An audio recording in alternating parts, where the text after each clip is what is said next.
Hello, my name is Stephanie Pereira. Thank you for coming to listen to me.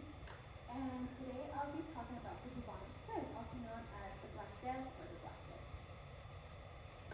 So, what is the bubonic plague if you've never heard about it? Well, it's a very bad disease. It's a very bad disease that can travel through bites and fleas, and it's also a bacteria that can infect the blood, it can infect the tissue, and cause death immediately.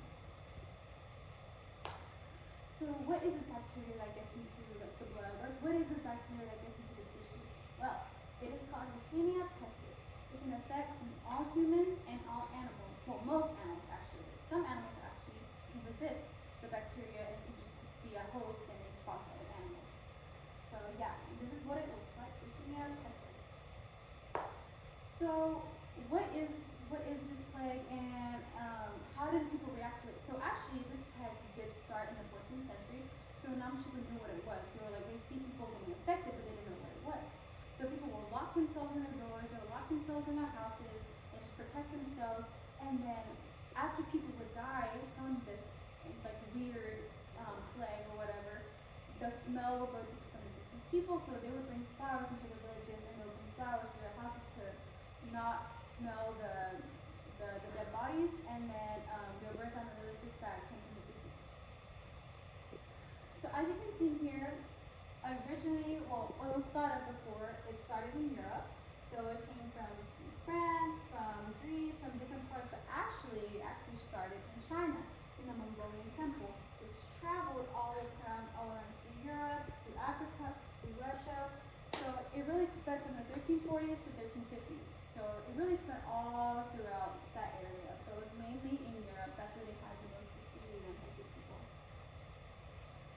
So how did it spread? So first of all, it spread through fleas. The fleas had the bacteria, and the fleas, so through the bacteria, it causes something in the body of the fleas that causes them to be more hungry. It causes them to go kind of like go crazy. So they're going to go bite any animal they see. So mainly what they mainly bit was rats.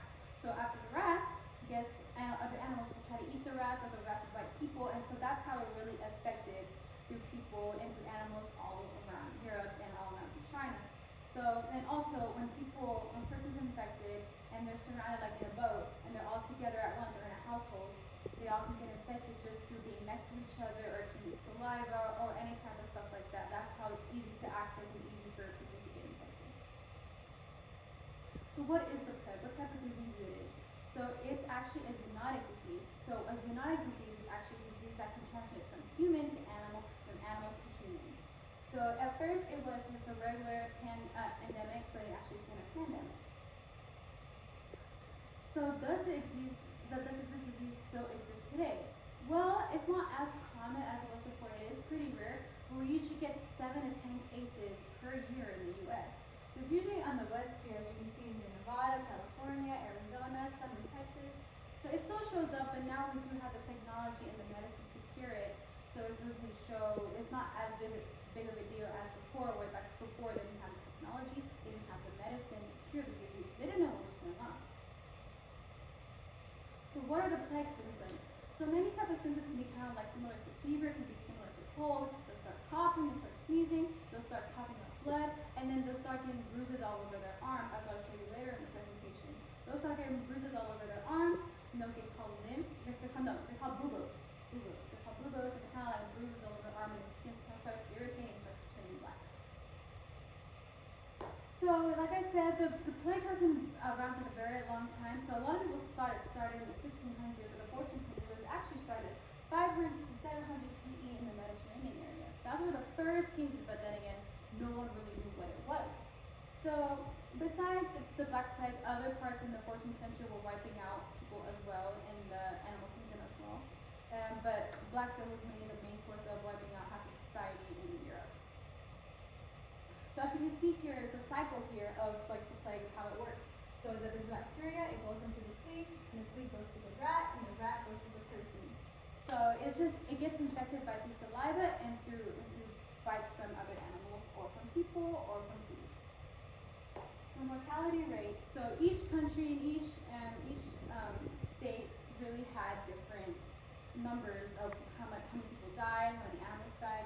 can see here, Italian cities was 50 to 60%, Northern France was 30 to 40%, Europe was 25 to 50%. There's approximately 19 to 38 million people.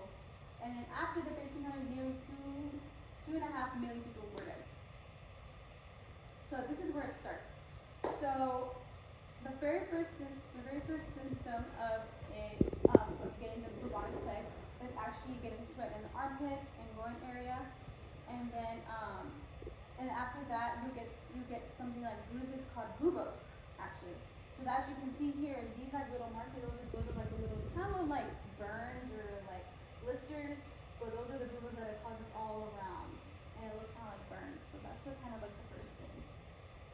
Second is kind of like the second symptoms that you start getting is kind of like fever symptoms, where you start sneezing, start coughing, and you start vomiting everywhere, start vomiting blood. That's also another symptom of like developing the bubonic plague. The third one, which is actually pretty gross, you can see that the hand is start turning like blackish, to start turning bruising and all that. So that's when the blood vessels start popping, and then you can see dark splotches all over the bodies, not just in the hands, but anywhere in the body. And after that, after that bacteria gets stuck in your blood system all throughout, it starts affecting the internal organs and all that. It'll go all through the nervous system, from the brain to the heart to the lungs to anywhere inside the stomach. It starts affecting everywhere, so the organs start to fail. And then eventually, with not having the right treatment back then, and it will lead to death, sadly. So cures back then, they didn't really have that many cures, as they tried to figure out what to do, and they didn't really know what was going on. So some cures they thought were spread by rats. They knew it was spread by rats, but they just didn't know what was exactly spreading. So they didn't really know what cures to use and what to like help with the disease that they had. So sometimes they use onions. Sometimes they use onions as a way to, like, the smell of onions, the peels of onions, to use to help take away the disease, or they help with the swellings, they help with the buboes on the arms, so they put it on it, and then it kind of will like heal it, or like not grow as much. Because the buboes do grow, they can get up to big as an apple, or it can get up to like the size of a lemon. Some people back then, they really thought it was a punishment from God. So the religious people, they thought it was a punishment from God, so that people, they can help them admit their mistakes. Others just thought it was a religious thing to drink wine, so that way that can cure it, as you know, Jesus with his drinking wine. So that's another reason.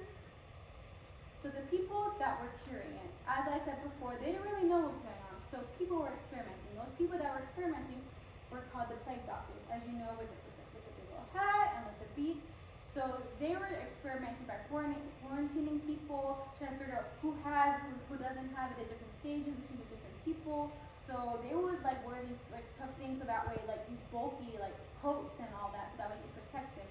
And actually, in the beak of the plague doctor, they actually had flowers, so that way they could not smell like the death and the deceased from the other people, and not smell what's coming out of, like the odors coming out of their buboes in their arms. And these are my sources. Thank you very much for listening to me about my bubonic plague.